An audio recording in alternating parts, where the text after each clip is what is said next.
second prize for its coverage of eyewitness identification is the Palm Beach Post. Reporter Susan Spencer-Wendell is a 12-year veteran of covering courts.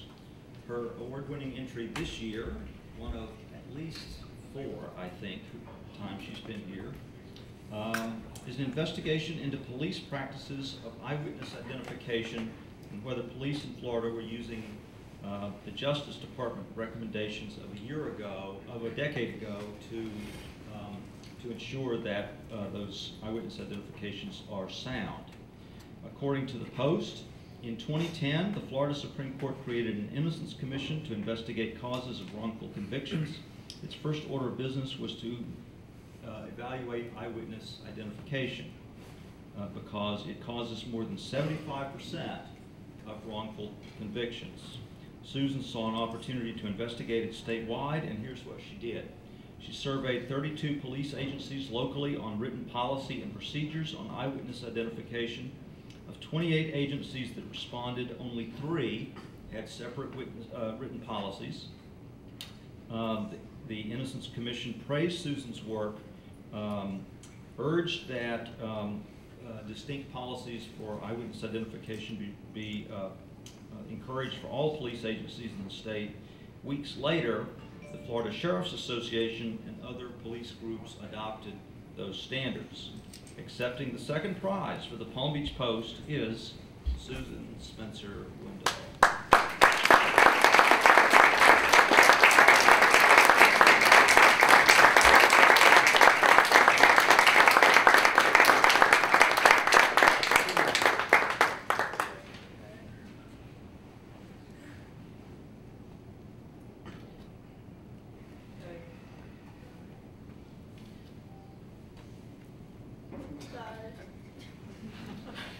My turn. We're going to need more paparazzi next year. Paparazzi. Actually, the paparazzi corps has been cut down to 2 paparazzi, which I think is a paparazzus. All right.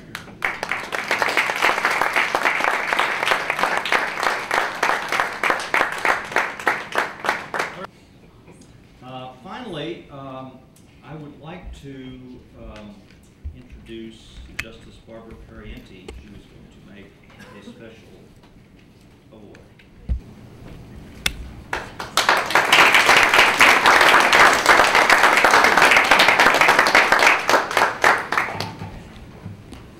Oh, I feel nervous.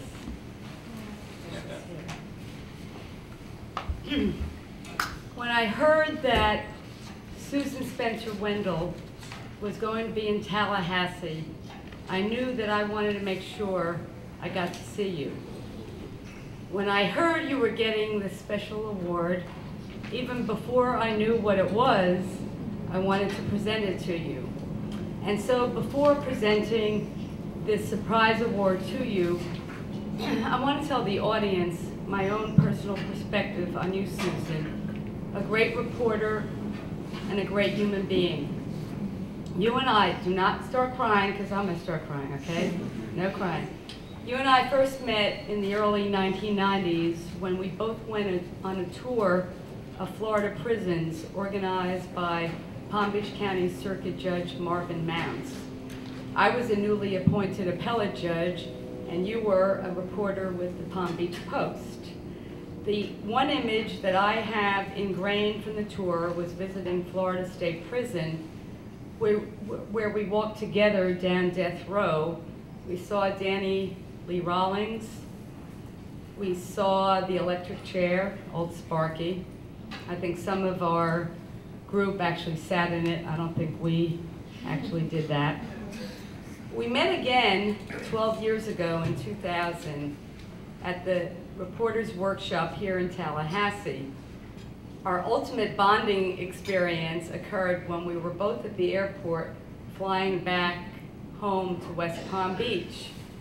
I thought we were dressed as in business attire. You corrected me and said we were dressed casually. And as we were sitting chatting, we were approached by a newly elected legislator who said to us, "Hi, gals." Would any of you like a job as my legislative assistant? I responded, I already have a job. And when he asked what I did, I told him I was a justice on the Florida Supreme Court and Susan was a reporter. That left this legislator speechless, at least for a moment. But perhaps the most incredible way that our lives crossed was after I was diagnosed with breast cancer in 2003. Susan had been reporting on a visit that I made to the Florida Institute for Girls, a high-level commitment program for juvenile girls in West Palm Beach, where I was present to do a class on civics education. Imagine talking to juvenile high-risk girls about the Fourth Amendment. Susan overheard a comment that a friend of mine made to the effect that I had just been diagnosed with breast cancer. Susan came over and asked whether I would be willing to go public with that information. Truthfully, Susan had every right to go public with the story since she had overheard it, and it was not off the record. But Susan's innate instincts as a great human being and a great journalist came together to realize there would be more of a story than a Supreme Court justice being diagnosed with breast cancer. Really, the only question most reporters wanted to know was it fatal? And so I said I would think about it, and you said, when you are ready to talk about it, will you give me the exclusive? And I said yes, and I did. And what followed was several months of a long process of interviews and photographs that ended with a story called The Most Intimate Injustice.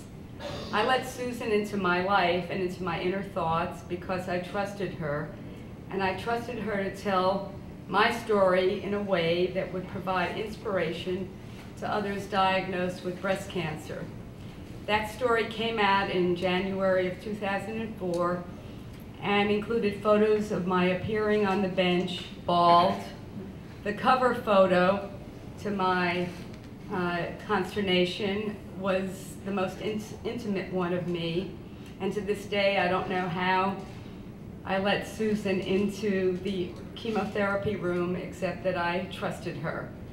So Susan, the first part of this is off script.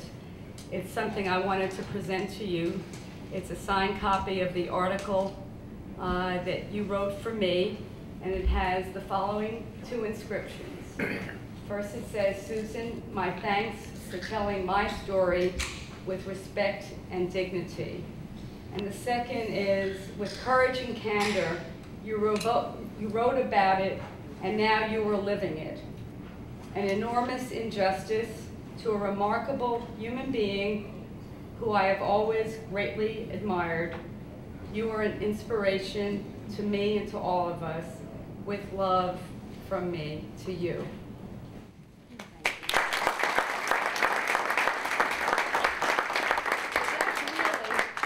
That's not actually your award. You are being presented today with an award for lifetime achievement as a Florida journalist. This award represents the Florida Bar's highest award given to a journalist for taking and living a deep and abiding interest in justice. You deserve it for the sum total of all the articles you have written, for your willingness to look beyond the bare facts to understand the lesson behind the story and to communicate the message to your reading public. You are the type of journalist that everyone should aspire to. You are a role model. You look not to sell papers, but report on events because the public deserves to be well informed on the pressing issues of the day.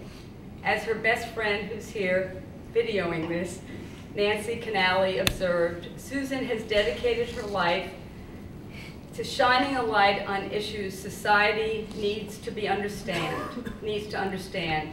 And so in her soon-to-be-published book, Until I Say Goodbye, she dedicated a whole chapter to faulty eyewitness identifications as the leading cause of wrongful convictions, and what she did to highlight the problem, writing an article, as you heard, that influenced statewide changes in the ways that eyewitness identifications are performed. I think one of the things that Warren said about this article, that you yourself have been a victim of a crime and had to confront whether you yourself could really say that the person did it. And because of your coverage, with the typical humility, you credited dedicated law enforcement professionals with making the changes. But by highlighting the problem, you helped to move the discussion forward. And as you observed in this book, if not, what purpose does journalism serve? So true, Susan. So I get to this special award, and I think the words on this plaque are especially appropriate because they signify what you have done with each and every article you have written over your journalistic lifetime. And if you want to come up here.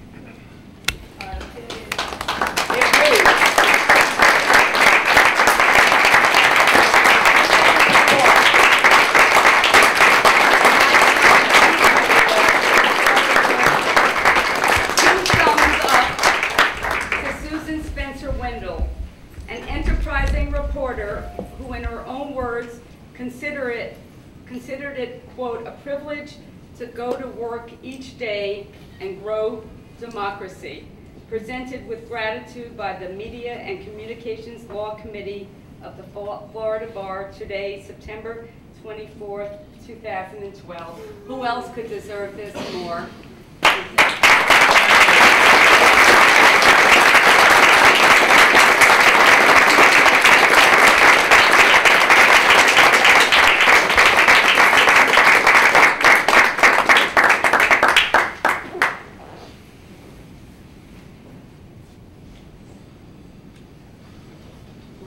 Wait, did you get everything on this board?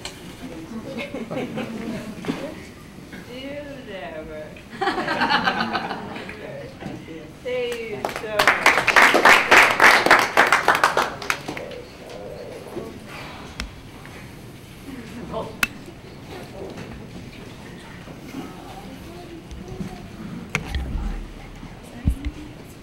When as her physical capacities to write were diminishing, Patricia Costa, as the chairman, asked for an email vote on this award. And immediately, one email, literally right after the other, just said yes, yes, yes, yes. It was like the Meg Ryan scene in Harry Met Sally.